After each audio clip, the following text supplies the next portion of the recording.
गंगा जी का तट है। एक बार माँ गंगा जी के भीतर एक बात उत्पन्न हो गई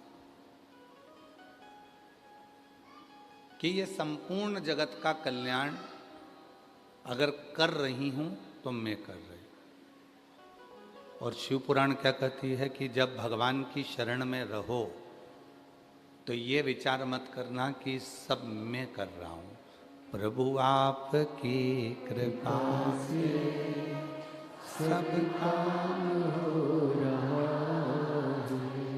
प्रभु आपकी कृपा से सब काम हो रहा है। करते हो भोले बाबा मेरा नाम हो रहा है। करते हो भोले बाबा मेरा नाम हो रहा है। प्रभु आपकी कृपा से सब काम हो रहा है। तो जो कुछ कर रहा है वो केवल शिव कर रहा है। अभी कल नहीं परसों के दिन की बात है। चतुर्वेदी जी और संजय केसरी जी दोनों अम्बाला वाले भी थे, अपन सब खड़े हुए थे। तो हमने केसरी जी से कहा कि बड़ी कृपा है आप पर, बाबा की भी विश्वनाथ जी की भी, कि जहाँ कथा होती है वहाँ आप एक खंबे की तरह काम करते हो और आगे रहकर कार्य कर लेते हो। तो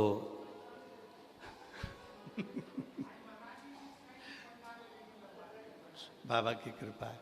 तो संजय केसरी जी बोले, बाबा जी, गुरु जी, हम कुछ नहीं करते पर इतना विश्वास है कि विश्वनाथ सब करवा देता है। ये विश्वास, इसको साथ उस समय पर चतुर्वेदी जी और अंबाला वाले भी कहे, गुरु जी, जब सतुआ बाबा शिविर में कथा हुई थी, ये तीनों ही थे, बातचीत चल रही थी। तो सतुआ बाबा शिविर में जब कथा हो रही थी तो ये बोले चतुर्वेदी जी और ये अंबाला वाले कि वो कथा का तो मालूम ही नहीं पड़ा कैसे हो गई। हमने कहा वो माँ गंगा के तट पर स्वयं विश्वनाथ जी सामने से दूरबीन लगाकर देख रहे थे और वो कथा चल रही थी, वो कथा हो रही। और जहाँ संत होते हैं चतुर्वेदी जी, जहाँ साधु होते हैं, गुरुजन होते हैं, वहाँ अपने आप मार्ग बनता जाता है और कार्य सफल होता चले जाता है। उसके लिए सतुआ बाबा जी के लिए भी एक बार जोरदार ताली बजाएं। साधु मार्ग बनता है।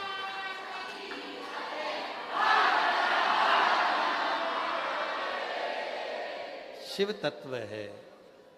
तो गंगा जी के मन में यह भाव प्रकट हो गया कि मैं संसार के लोगों का उद्धार करती हूँ,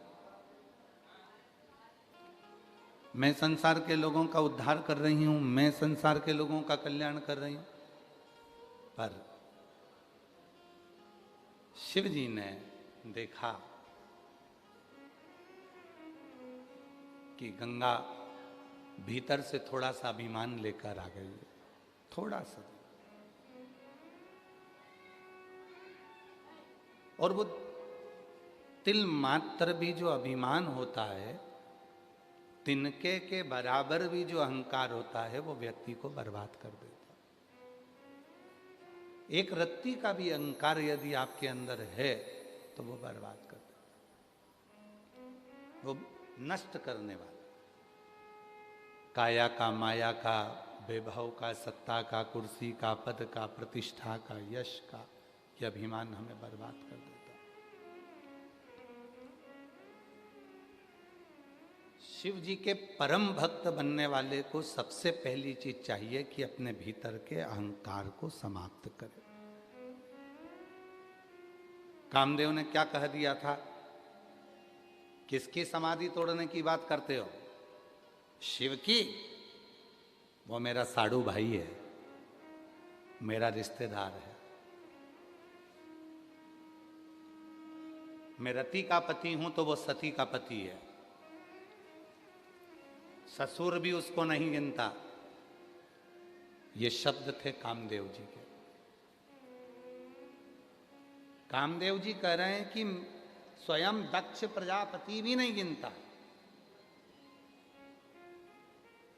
शिव जी को।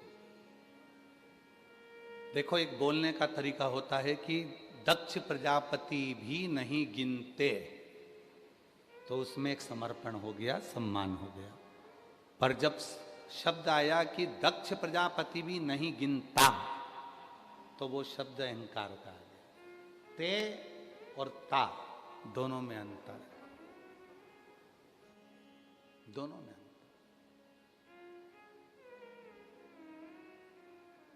कामदेव ने कहा कि मेरा ससुर दक्ष प्रजापति भी शिव को नहीं गिनता। ये अहंकार के शब्द हो। ता और ते दोनों में अंतर। और तुम कहते हो कि उसकी समाधि तोड़ना है।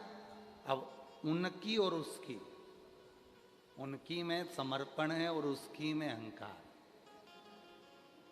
उसकी समाधि तोड़ना है।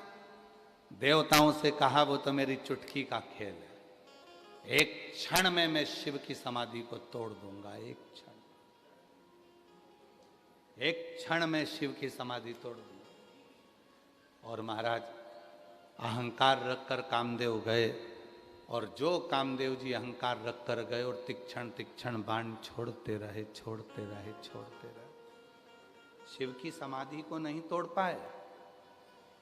तो गुरुजी, हमने तो कथा में सुना है कि कामदेव भस्म हो गया, शिव जी का नेत्र खुल गया, समाधि टूट गई।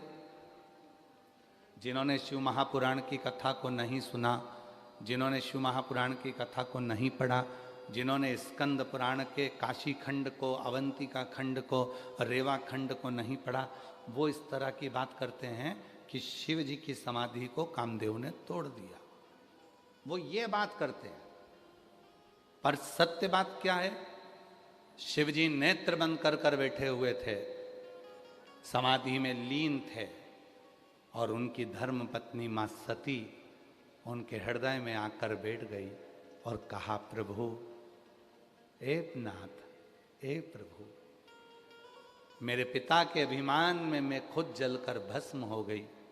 आज एक कृपा करिए, मेरी बहन का पति आपके सामने खड़ा है, रिश्तेदारी निभा दीजिए, थोड़ा सा सम्मान कर दीजिए। और शिव जी अपनी नेत्र को खोल लिए, और जो नेत्र खोले तो कामदेव को लगा कि मैंने समाधि तोड़ दी, पर भगवान शंकर ने रिश्तेदारी निभाकर कामदेव को समाप्त कर दिया। रिश्तेदारी महाराज, रिश्तेदारी बनाना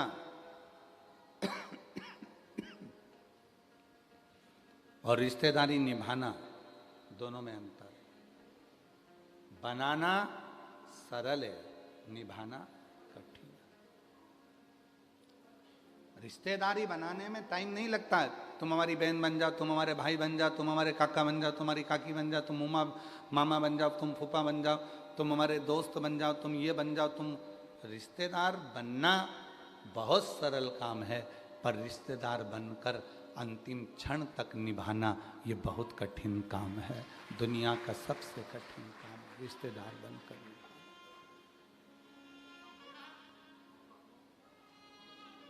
और जितने रिश्तेदार संसार के बनते हैं, ये सब छूटने वाले होते हैं। और जब एक रिश्तेदार मेरा विश्वनाथ तुम्हारा बन जाता है, तो फिर वो छूटता नहीं है, वो अंतिम क्षण तक निभाता है। अंतिम क्षण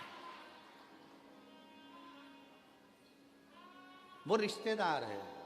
और वो रिश्तेदार जब विश्वनाथ स्वयं बन गए, शिव स्वयं बन गए, तो फिर तुम्हें नहीं निभाना है, अब उसको निभाना, वो निभाए।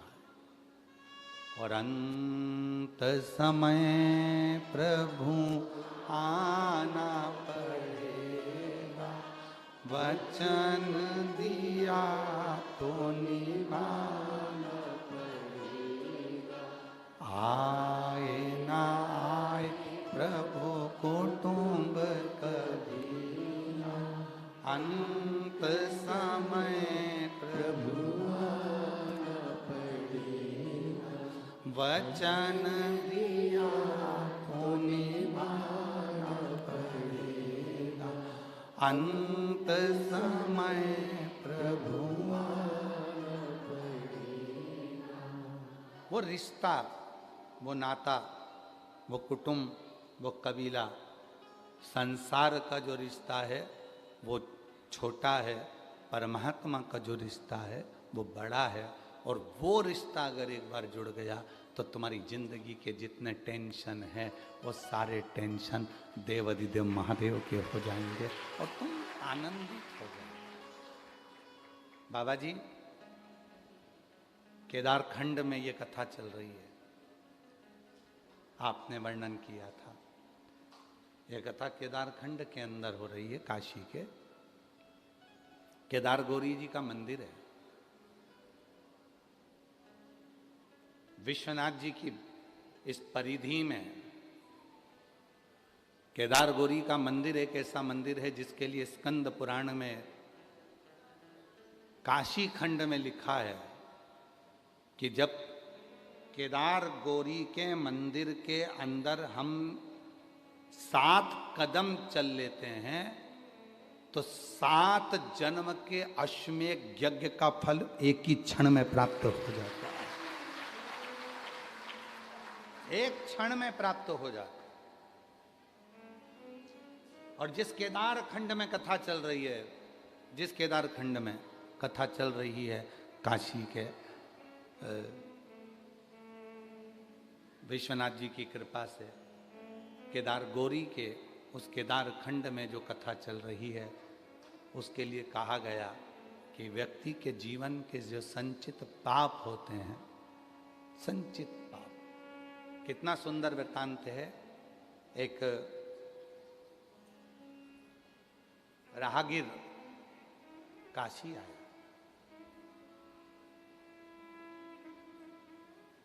एक राहगीर काशी आया,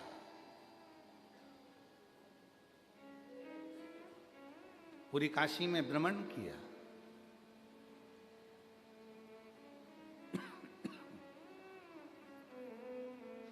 आप लोगों में से कितने लोग हैं जो काशी में भ्रमण करते हैं, घूमते हैं, कभी घर से बाहर निकलते हो, रोड पे चलते हो?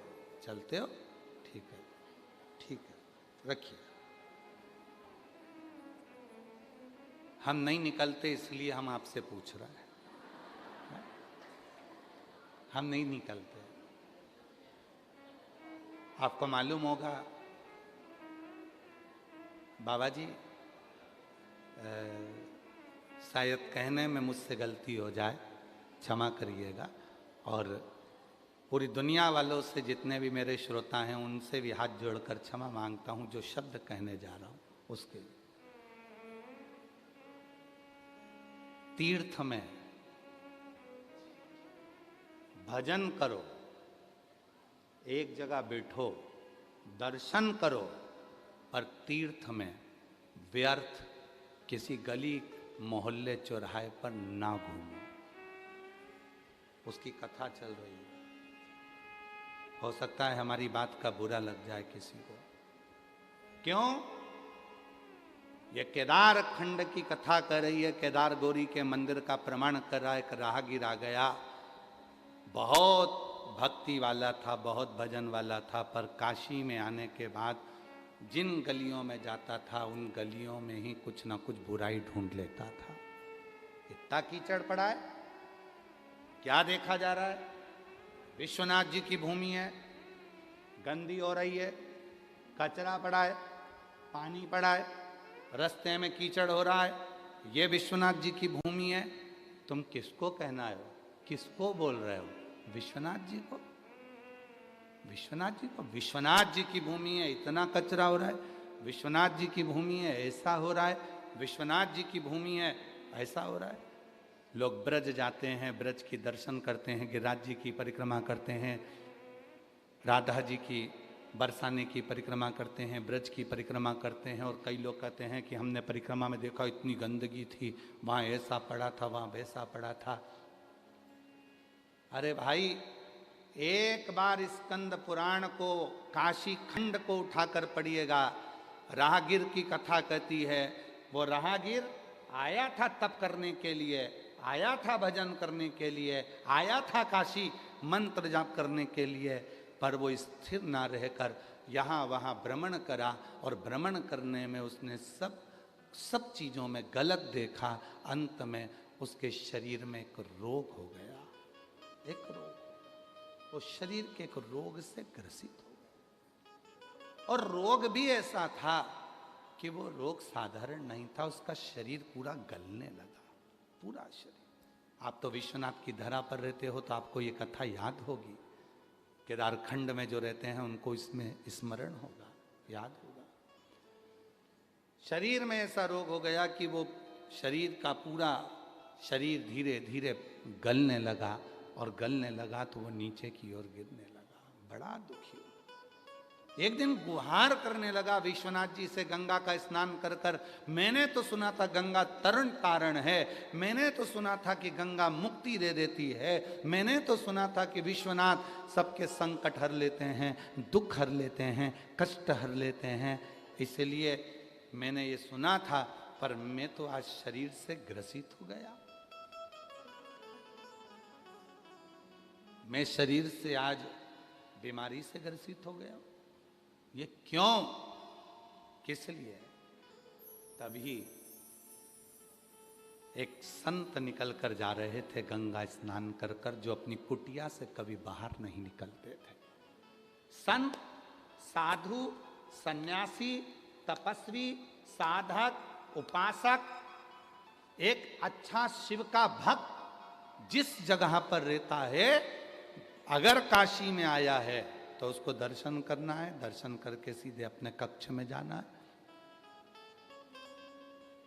फिर भजन में लग जाना है, फिर किसी दर्शन करने जाना है, सीधे कक्ष में जाना है, भजन में लग जाना है। वो इधर उधर भ्रमण करने के लिए नहीं जाता, वो घूमने के लिए नहीं जाता। हम भी नहीं निकलते बाबा जी, चंदन भैया, निकलना नहीं होता हमारा। हम ब्रज भी जाते हैं, बरसाना की परिक्रमा करते हैं, गोवर्धननाथ जी की परिक्रमा करते हैं, वृंदावन की परिक्रमा करते हैं, मथुरा की परिक्रमा करते हैं, गोकुल की परिक्रमा कर लेते हैं, नंदगांव की परिक्रमा कर लेते हैं हम, परंतु हम परिक्रमा करिए अपने कक्ष में, कक्ष से हम बाहर नहीं, ज्यादा घूमना नहीं। मैंने तो सुना था कि विश्वनाथ जी की भूमि पर आकर लोगों के दोष मिट जाते हैं, मेरे तो शरीर में रोग हो गए, शरीर में रोग। क्यों हुआ? गंगा का स्नान कर कर एक संत निकल कर आ रहे थे, हाथ में उनके एक छोटी सी बाल्टी थी, बाल्टी में गंगा का जल था, हाथ में एक टेढ़ी आड़ी सी छड़ी थी, बाल खुले थे महाराज, गले में एक रुद्राक्ष पड़ा हुआ था लाल धागे में, और तन पर एक लंगोट थी। उसने, राहगीर ने रोक लिया महाराज को, तुम रोज गंगा नहाते हो? संत ने कहा नहीं। तुम रोज गंगा नहीं नहाते? नहीं। परंतु मैं तो 15 दिन से देख रहा हूं कि तुम रोज गंगा नहाने के लिए आते हो और गंगा नहा के जाते हो, और तुम झूठ बोल रहे हो काशी में रहकर। कहा मैं गंगा नहीं नहाता, मैं तो मां की गोद में निवेदन करने के लिए आता हूं, मैं गंगा नहीं नहाता। नहाना किसको कहते हैं आपको मालूम है? स्नान में और नहाने में अंतर है बहुत बड़ा, जमीन और आसमान का अंतर है। नहाना कहते हैं पानी को अपने ऊपर डाल लेना, साबुन लगा लेना, सर्फ लगा लेना, उपटन लगा लेना, शैम्पू लगा लेना, इसको नहाना कहते हैं। और स्नान कहते हैं जिस पवित्र नदी में स्नान करने के लिए गए हो, वहाँ जाकर उस माँ को प्रणाम कर कर कहना कि मेरी जिंदगी के संचित पापों को समाप्त कर देना, मैं तेरी शरण में आया हूँ। इसको स्नान कहते, इसको स्नान कहते। आप रोज नहाते हो? नहीं। मैं 15 दिन से देख रहा हूँ आप रोज निकल कर जाते हो, बाल्टी रहती है, डंडा रहता है, गले में रुद्राक्ष रहता है, लंगोट बंदी रहती है, बालों में से पानी टपकता रहता है, बालों में से पानी टपक रहा है आपके, और झूठ बोल रहे। क्या बात क्या है? बोलो। मैं आया था, मैं राहगीर हूँ, दूर देश से आया हूँ, और यहाँ बाबा विश्वनाथ जी की धरा पर तप करने, साधना करने, व्रत करने, यहाँ मैं नियम धारण करने आया था यहाँ, परंतु मेरे शरीर में रोग हो गया है। तो संत ने कहा इस रोग को लाने वाला कोई दूसरा नहीं है, इस रोग को लाने वाले तुम खुद हो। अगर जिसके घर में आओ ना, उसके घर की तारीफ करो, कभी उसके घर की बुराई नहीं करना चाहिए।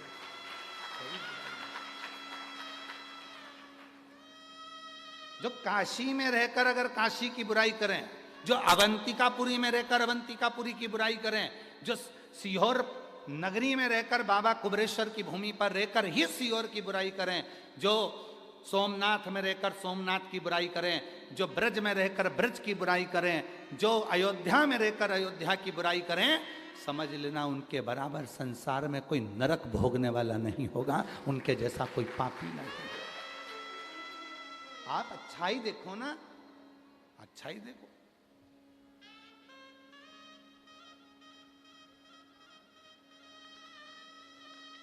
एक लड़के की शादी एक लड़की से हो गई, चलो जाने दो, ये वाला प्रसंग बाद में सुनाएंगे, हम तो ये एक नया प्रसंग दे देते हैं। एक बहुत काला सा दामाद था, एकदम काला, केवल आंख दिखती थी और दांत दिखते थे, इतना काला दामाद था। ससुराल में आ गया, सासू जी ने उसको श्रीखंड खिलाया, रबड़ी खिलाई, सब कुछ खिलाया, दूध भी खूब पिलाया। अब एक दिन दामाद जाने लगा तो सास आंख में आंसू भर कर बोली, दामाद जी थोड़े दिन और रुक जाओ, तुम्हारे रहने से हमको भी श्रीखंड खाने को मिल जाएगा, तुम्हारे रहने से हमको भी रबड़ी खाने को मिल जाएगी, खीर खाने को मिल जाएगी। दामाद को अहंकार आ गया, बताओ सास तो पूछा मेरे चक्कर में कैसे श्रीखंड खाने को मिल जाएगा, खीर खाने को मिल जाएगी, दूध पीने को मिल जाएगा, दही खाने को मिल जाएगा। कहा दामाद जी मेरी भैंस का छोरा हुआ था पाड़ा, वो मर गया, पर जब से तुम ससुराल आए हो तुम्हें देखकर भैंस दूध अच्छा दे रही है, भैंस दूध अच्छा दे रही। मतलब सास का दामाद कितना भी काला था पर उसने उसमें भी तो गुण देखा ना, अब गुण तो नहीं देखा। अब दूसरे वाले प्रसंग पे जाओ। एक पति की पत्नी बड़ी काली थी, बहुत काली, बहुत काली, पूरा स्वरूप उसका श्याम था, काली थी। वो हमेशा अपनी पत्नी को यमुना कहकर पुकारता था, यमुना कहता था।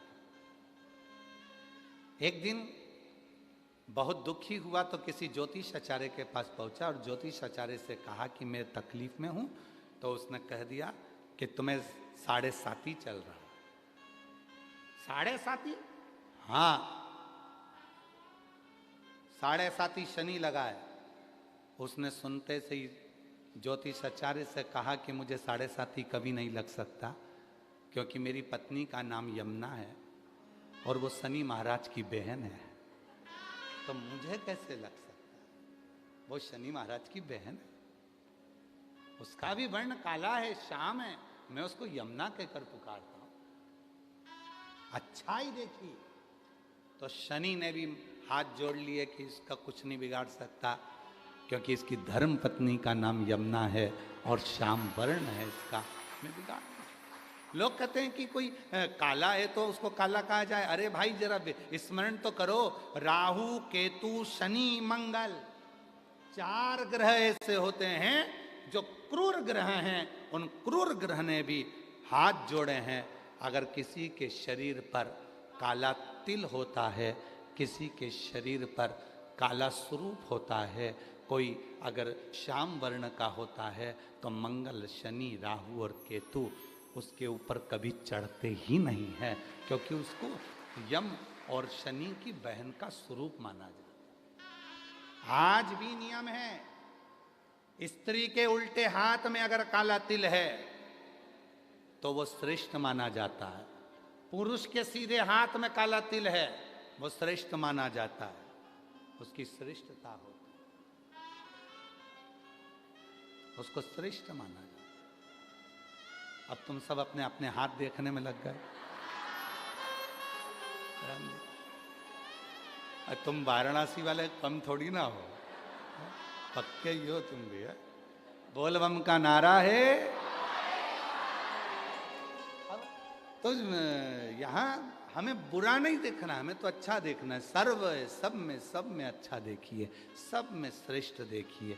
तो वो जो राहगीर था, उस राहगीर को संत जो निकल कर जा रहे थे, उन संत ने कहा, भाई ये अगर बीमारी लगी है, रोग लगा है, तो इसके हकदार तुम खुद हो, कोई दूसरा नहीं।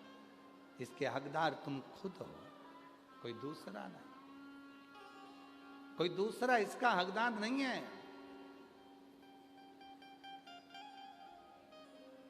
मैंने क्या गलती करी? तुमने एक गलती करी। क्या करने आए थे काशी में? भजन करने। क्या करने आए थे काशी में? साधना करने। क्या करने आए थे काशी में? शिव विश्वनाथ जी का भजन दर्शन करने के। क्या कर रहे हो? फिर वही वाली बात आ गई, हम तेरी दुनिया में आकर खो गए, हम तेरी दुनिया में आके खो गए, कर ना पाए हरि भजन और सो गए, कर ना पाए हरि भजन और सो गए। हम तेरी दुनिया में आके खो गए, हम तेरी दुनिया में आके खो गए, कर ना पाए हरि भजन और सो गए, कर ना पाए हरि भजन और सो। हम आए थे भजन करने के लिए, हम आए थे स्मरण करने के लिए, हम आए थे मंत्र जाप करने के लिए, हम आए थे नाम जाप करने के लिए, और खो गए। हाँ, काशी वालों से निवेदन है, ये कथा जो काशी के निवासी हैं उनके लिए नहीं है। जो काशी के निवासी हैं उनको तो बाहर निकलना पड़ेगा। जो काशी के निवासी हैं उनको तो बाजार जाना पड़ेगा। जो काशी के निवासी हैं उनको तो अपना कर्म करना पड़ेगा। जो काशी के निवासी हैं उनको तो काशी में जाकर काम करना पड़ेगा। और तुम जो काशी के निवासी हैं वो किसी काशी के निवासी नहीं, ये पूर्व में शंकर भगवान के फैमिली मेंबर हैं।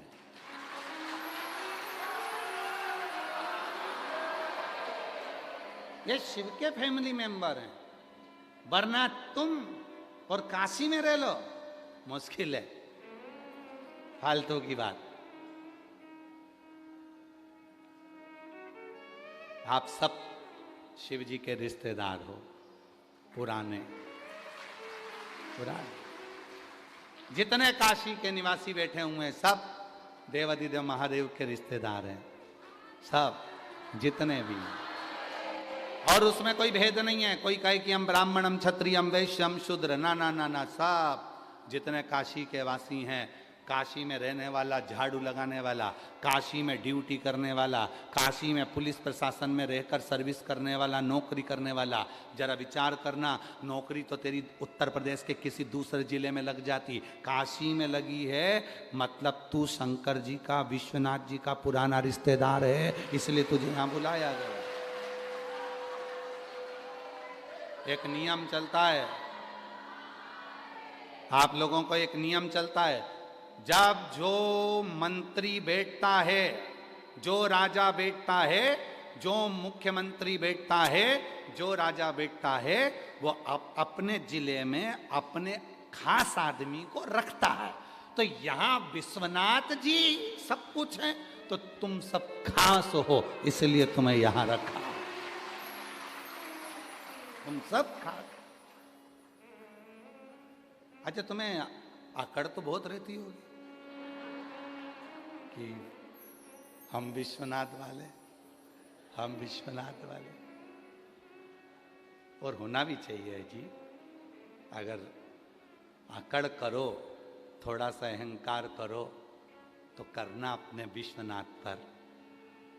क्या देखा तुमने? हमसे ज्यादा भिड़ना मिड़ना मती और फालतू की बात हमसे करना मती। हम तो विश्वनाथ वाले हैं। मणिकर्णिका की इतनी सी भी राख उठा लेंगे और विश्वनाथ का नाम लेके ऐसे फेंक दूंगी ना तो दिखेगी नहीं। हमसे मत भिड़ना तू। हम विश्वनाथ वाले। हम तो बाबा के भरोसे हम तो बाबा के भरोसे चलते हैं। ये दुनिया वाले चलते ये दुनिया वाले चलते हैं। हम तो बाबा के भरोसे चलते हैं। हम तो बाबा के भरोसे चलते हैं।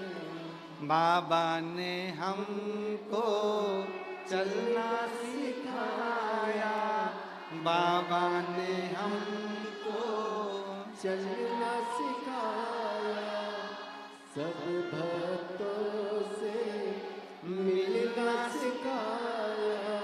सब भक्तों से मिलना सिखाया। हम तो सीना तान के चलते हैं। हम तो सीना तान के चलते चलते हैं। काशी वाले के भरोसे चलते हैं। सीहोर वाले के भरोसे चलते हैं। उज्जैन वाले के भरोसे चलते हैं। हम तो बाबा के भरोसे चलते हैं। तो अकड़ करो, अहंकार रखो, पर विश्वनाथ का रखना कि हम उसके साथ हैं, वो हमारे साथ। राहगीर ने कहा कि मेरे शरीर का जो कष्ट है, ये कष्ट क्यों? तुम्हारा है। तुम आए थे बाहर से, यहां कितने दिन के लिए आए हो? कहा चतुर्मास करने के लिए, 4 महीने के। और चतुर्मास करने आए हो तो भजन करो। अब यहाँ कौन तुम नाली गटर पानी कचरा धूल मिट्टी देख रहे हो?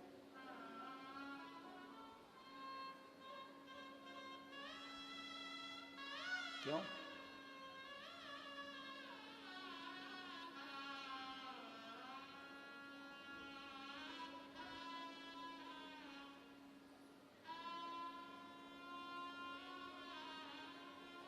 कई लोग मंदिर में दर्शन करने जाते हैं तो वहाँ पर भी देखते हैं कि कितनी धूल जम रही है, कितना गंदा हो रहा है, ऐसा हो रहा है, वैसा हो। ना ना, तुम शिव के शिव तुम्हारे शंभु, तुम शिव के शिव तुम्हारे। तुम तो केवल शिव का दर्शन करो, केवल शिव का दर्शन, केवल शिव का दर्शन, बाकी का कुछ। चतुर्वेदी जी आप भी बोले, बाबा जी भी बोले थे कि केसरी जी भी बोले कि भाई आओ गुरु जी दर्शन करने के लिए अपन यहाँ चलते हैं। वहाँ हमने कहा चलेंगे और ट्रैफिक बहुत है, सावन का महीना है, भक्त लोग ज़्यादा हैं, कहाँ अपन जा पाए। बाबा जी से भी हमने यही कहा कि इतना भक्त आ रहा है, भीड़ बहुत ज़्यादा है, कहाँ जाएंगे। इसलिए जितने दिन यहाँ पर हैं उतने दिन भगवान की भक्ति करें, भगवान की भक्ति जितने। और आज तो एक बहुत अच्छी बात रही, सतुआ बाबा जी ने हमें बताया कि महाराज जी माँ गंगा के तट पर बैठकर पार्थिव शिवलिंग का आज हमने निर्माण कर पूजन करे। तो जब पार्थिव पूजन, सतुआ बाबा जी बता रहे थे कि जब पार्थिव पूजन गंगा जी के तट पर हम कर रहे थे तो ऐसा लग रहा था जैसे गंगा उछाले भरकर उस पार्थिव के पास आ रही है, पार्थिव के पास। और ये गंगा का उछाला नहीं, ये अपने हृदय का शिव के प्रति उछाला है बाबा जी। ये गंगा भक्ति है। ए राहगीर, गलती तुम्हारी है। राहगीर ने कहा मुझसे गलती हो गई जो मैंने काशी में आकर बहुत सारी कुछ नाली गटर गंदगी को देखा। मुझे तो भक्ति करना था, भजन करना था, भजन करना। काशी में आओ तो अच्छी अच्छी मॉल को देखो, शॉपिंग मॉल, अच्छी साड़ियों की दुकान देखो, सोने की दुकान देखो, हीरे की दुकान देखो, चांदी सोना की दुकान देखो।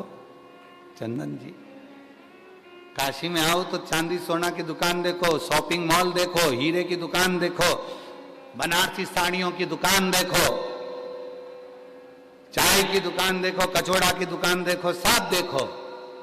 पर काशी में आने के बाद ये विचार मत लाना कि ये अच्छा कि वो बुरा, ये गंदा वो गंदा, वो ऐसा वो वैसा। खूब अच्छा देखो, कितनी अच्छी साड़ियाँ हैं, बनारसी हैं, कितना अच्छा जेवर है, सोने चांदी का है, कितना अच्छा है। अच्छाई जितनी देख सकते हो उतनी देखो, जितनी देखो। विश्वनाथ जी का दर्शन करने जाओ तो अच्छा ही देखो, क्या गंगा जी का तट है, क्या सीढ़ियां बनी है, कितना अच्छा उत्तर प्रदेश सरकार ने और माननीय प्रधानमंत्री जी ने, नरेंद्र भाई मोदी जी ने, और कितना उत्तर प्रदेश सरकार के यशस्वी मुख्यमंत्री जी योगी जी ने इस काशी का कितना विकास कर दिया, कितना अच्छा कर दिया। आज इतनी पब्लिक आ रही है, कम से कम पूरे काशी का कितना व्यापार, कितना रोजगार बढ़ गया, कितना कितना वैभव बढ़ गया, कितना आनंद बढ़ गया। ये अच्छाइयाँ देखिए, ये अच्छा, ये अच्छा। और आप और हम अगर देखें तो राहगीर ने जैसे ही बुराई देखी, शरीर को कष्ट हुआ। बाबा आप बताओ मेरे शरीर का कष्ट कैसे मिटेगा? ए राहगीर, तू भजन करने के लिए आया था, तुझसे गलती हो गई। अब तू एक काम कर, विश्वनाथ जी तो शांत हैं और विश्वनाथ जी तो माफ कर देते। ध्यान देना, बहुत सुंदर प्रसंग है।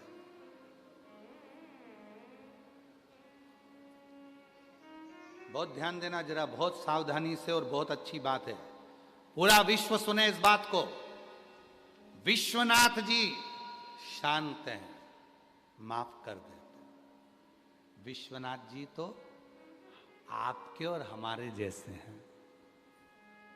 शिव कहाँ रहते हैं? ब्रह्मा ब्रह्मलोक में, विष्णु जी वैकुंठ लोक में, शिव मृत्यु लोक में। तो जो मृत्यु लोक में रह रहा है वो हमारे जैसा ही है। शिव जी के 3 नेत्र हैं, तो अपने भी कितने नेत्र हैं? 3। अपने कितने नेत्र हैं? 3 है ना। हमारे भी 3 नेत्र हैं, आपके भी 3 नेत्र हैं, क्योंकि शिव जी के 3 नेत्र हैं। शंकर जी के अगर 3 नेत्र हैं तो 3 नेत्र हमारे भी हैं और तुम्हारे भी हैं। एक नेत्र ये जिससे अपन अपनी अच्छाई देखते हैं, मैंने जो करा बहुत अच्छा करा। दूसरा नेत्र ये जिससे हम अपने परिवार की अच्छाई देखते हैं, मेरे घर वालों ने जो करा बहुत अच्छा करा। तीसरा नेत्र हर व्यक्ति का यहाँ होता है, वो हर एक व्यक्ति की बुराई ढूंढता है, हर एक व्यक्ति में गलत काम ढूंढता है, वो तीसरा नेत्र है उसका।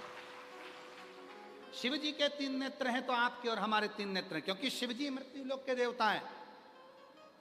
शिव जी ने विष पिया तो हमने भी विष पिया, आपने भी विष पिया। दुख आता है, तकलीफ आती है, विष पीना पड़ता है।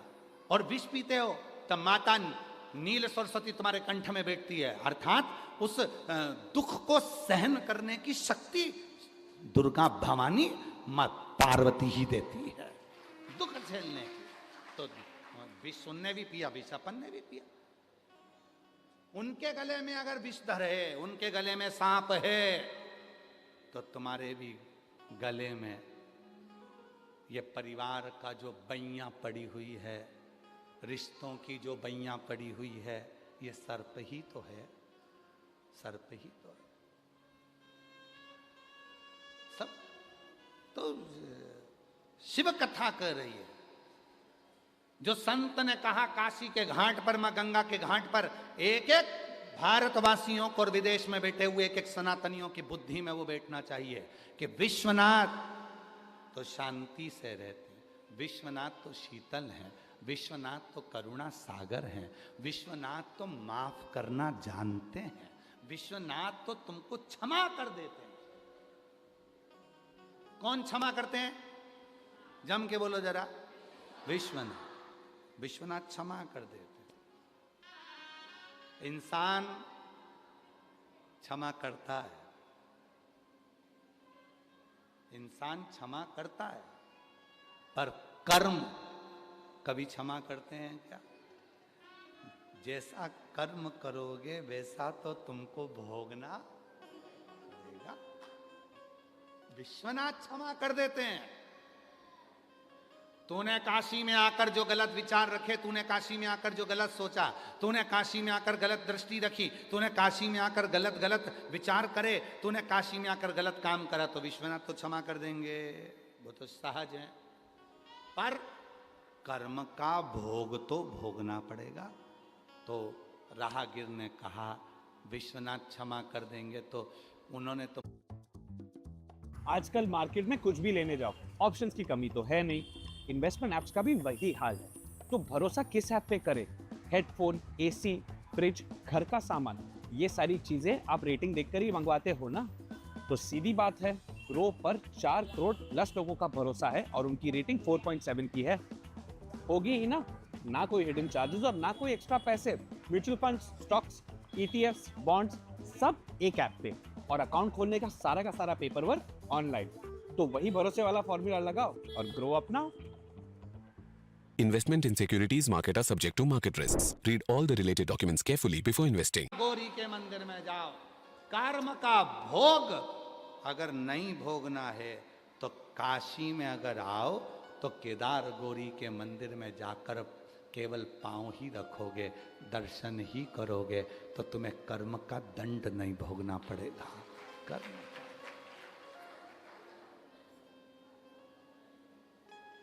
बोल गौरी केदारेश्वर महादेव की। उसने कहा तुम मैं केदार गौरी मंदिर चले जाऊं? जा। राहगीर गंगा का स्नान कर कर केदार गौरी के मंदिर की ओर बढ़ा। जैसे जैसे बढ़ रहा था वैसे वैसे शरीर ठीक होता जा रहा था, और जैसे ही मंदिर में प्रवेश करा, वहाँ का जल लेकर जो आचमन करा, पूरा शरीर ठीक हो गया। कर्म का भोग भोगना नहीं पड़ा, कर्म भोग से वो मुक्त हो गया। कर्म। अब सोचो काशी क्या है, और तो भी हम लोग भटके, तो भी स्मरण ना रहे। बाबा जी एक माता जी ने तो पत्र में लिखा कि हमारा निवेदन है, देखो पत्र में लिखा कि हमारा निवेदन है, भले तुम ऑफलाइन कथा मत करो, पर हर साल सावन में ऑनलाइन ही कर दो, पर काशी तो आओ।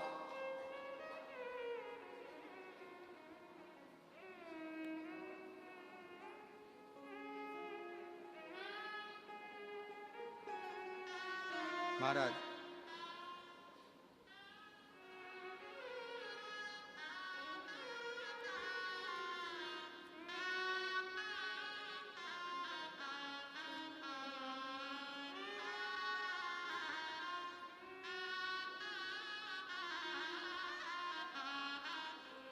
और एक ने तो लिख दिया कि सतुआ बाबा जी को हमारी भी उम्र लग जाए, और उसमें उम्र कितनी लिखी जिसने लिखा, जिसने पत्र लिखा उसने अपनी उम्र कितनी लिखी? 82 साल।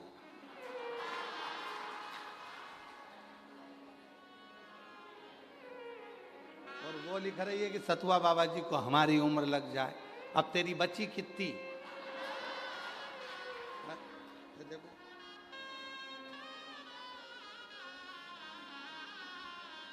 वो कहाँ गई?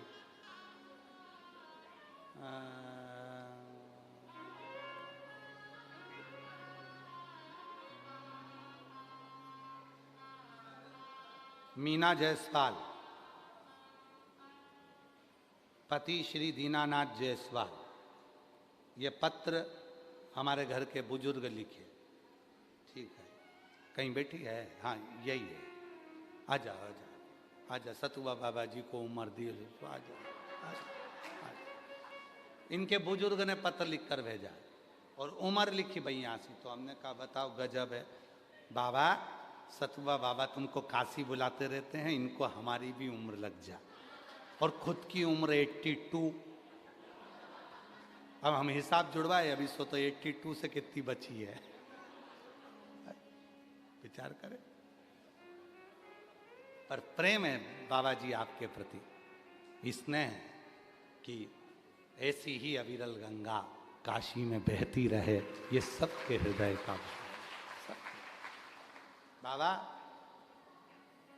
पहली कथा सतुआ बाबा जी की यहाँ सुनी, फिर वापिस हमको तो बस सुगंध मिली थी कि कथा काशी में हो रही है।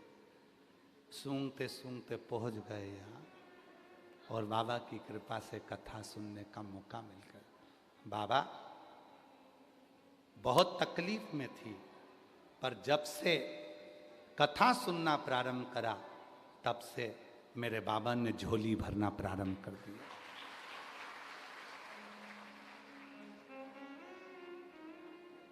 मेरे सतुआ बाबा जी हमारे भी हैं जी। हाँ, पत्र में लिखा उन्होंने, मेरे सतुआ बाबा जी हमारे भी हैं। तो मेरे सतुआ बाबा जी कथा करवाए डोमरी में, जो हम लोगों का सौभाग्य था। सतुआ बाबा जी ऐसे ही शिव की कृपा से ये दिव्य आयोजन काशी में होते रहें और बाबा की कथा हम सब सुनते रहें।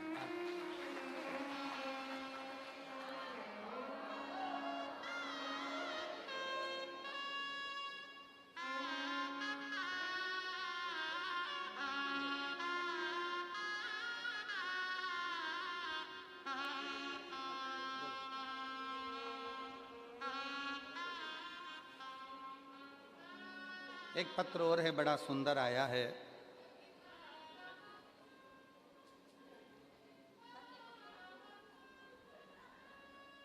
मैं बाबा को, सतुआ बाबा जी को प्रणाम करती हूँ। मेरा नाम शिव कुमारी, ग्राम महिमापुर, पोस्ट जलालपुर, जिला जौनपुर से हूँ। कहीं बैठी हो, बाहर भी अगर बैठी हो या अंदर कहीं बैठी हो तो आ सकती हूँ।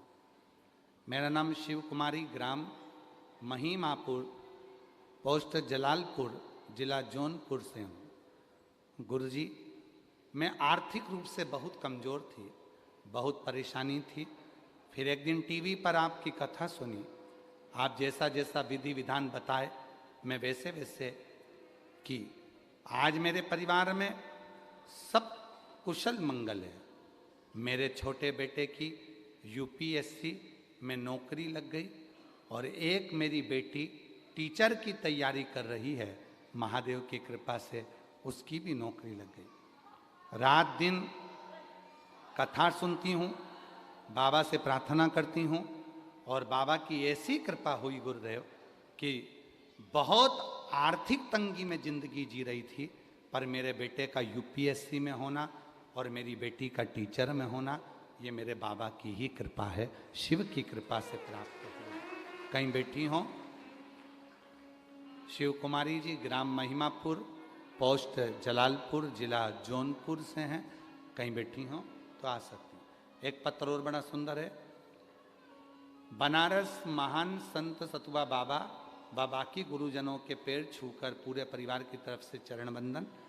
साथ में माताजी पिताजी को मैं नमन करती हूँ। मैं सागर शर्मा, पुत्र श्री स्वर्गीय कैलाशनाथ शर्मा, माता श्री सुदामा देवी, निवासी बड़ा गांव, विषयपुर, बनारस, उत्तर प्रदेश से हैं। आप ही आ जाइए। आभार व्यक्त करता हूँ आदरणीय चतुर्वेदी जी की पूरी टीम का, संजय जी का, सतुआ बाबा जी का, जिन्होंने इस दिव्य कथा को ऑनलाइन करवाया। बाबा,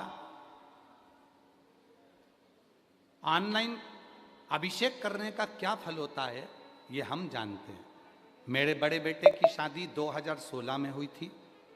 2016 से लेकर 2025 तक उसको बच्चे नहीं हुए। पवन शर्मा पति सोनी शर्मा मेरे बड़े बेटे का नाम और बहू का नाम।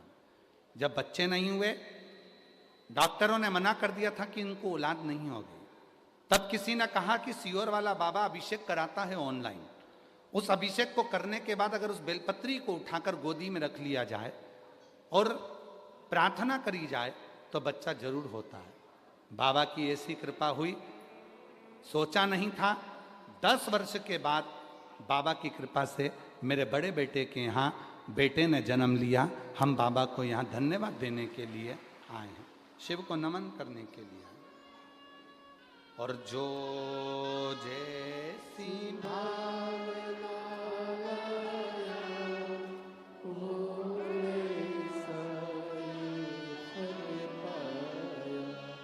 नहीं खाने से लौटाया वो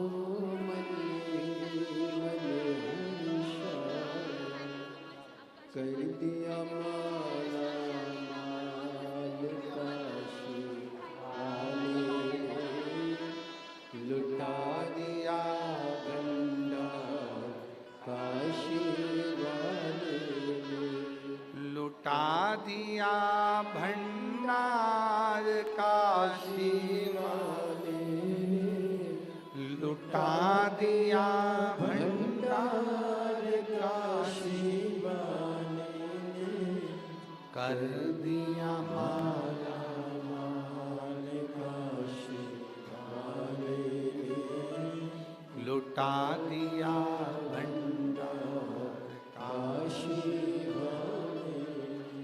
इंसान माफ कर देता है पर कर्म माफ नहीं करते। कर्म माफ नहीं करते, श्रेष्ठ कर्म कर।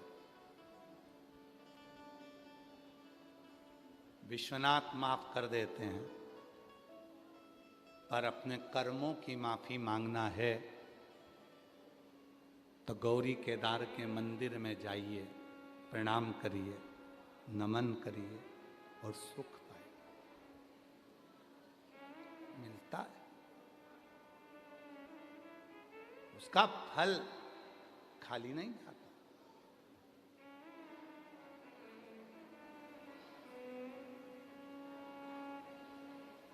किसी को पानी पिलाया, किसी का मुख झूठा कराया। यहीं की एक कथा है जिसने कभी अपने दरवाजे पर किसी को पानी नहीं पिलाया था। यहीं काशी की कथा है बाबा जी। स्कंद पुराण काशी खंड, बाबा जी सब लोग लिख के भेजते हैं, आप उसमें पढ़ेंगे तो लिख के भेजते हैं। अब की बार गुरुजी ने पूरी स्कंद पुराण का काशी खंड ही बाचा है। स्कंद पुराण काशी खंड की कथा कहती है, इसी काशी की बात है। एक व्यक्ति ने कभी किसी का मुख झूठा नहीं कराया, कभी किसी को पानी नहीं पिलाया।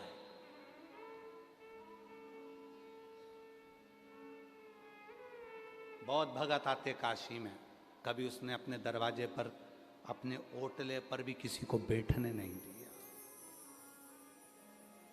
अपने ओटले पर किसी को बैठने नहीं दिया, अपनी भूमि पर।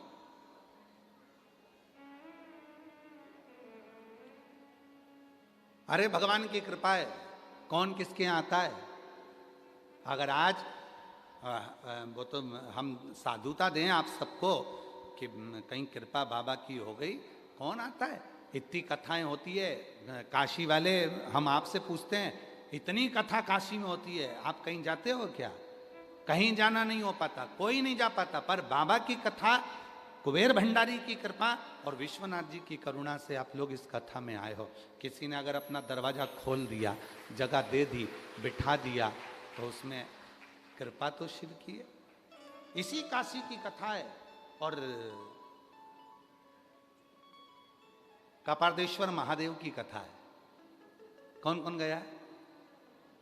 काशी में कपर्दीश्वर महादेव,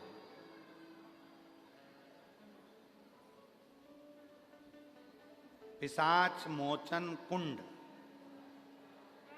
कौन कौन गया है? अच्छा, तुम पिशाच मोचन कुंड से पहचान गए ना, ऐसे कपारदेश्वर महादेव से नहीं पहचाने क्या? है? यही है क्या? है? बाजू में ही है। तो हर हर महादेव बोले जरा, कपारदेश्वर महादेव की।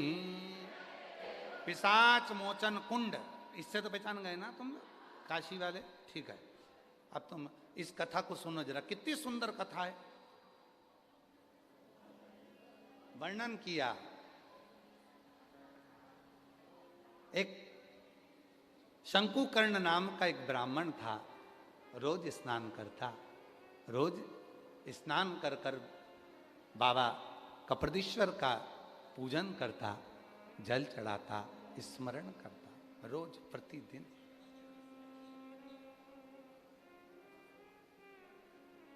और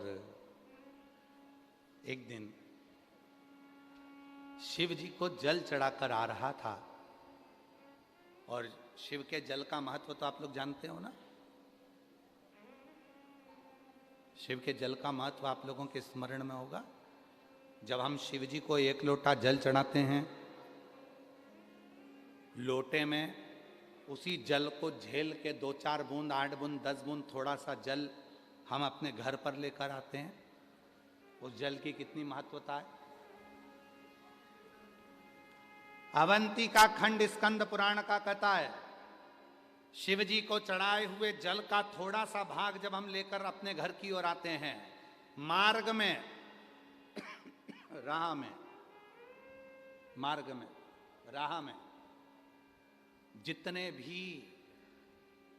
भी अगर किसी स्त्री के गर्भ में बच्चे मर गए हों, कोई का एक्सीडेंट हो गया हो, कोई अधोगति में मर गया हो, कोई किसी भी रूप में समाप्त हो गया हो, जब हम शिव जी के चढ़े हुए जल को लेकर अपने घर तक निकलते हैं, उस मार्ग में जितने जितने जीव अगर अधोगति में मरे होते हैं, उस जल के कलश का मात्र दर्शन करके उन्हें मुक्ति मिल जाती है।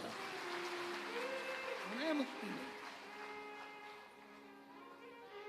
इसलिए सारी समस्या का हल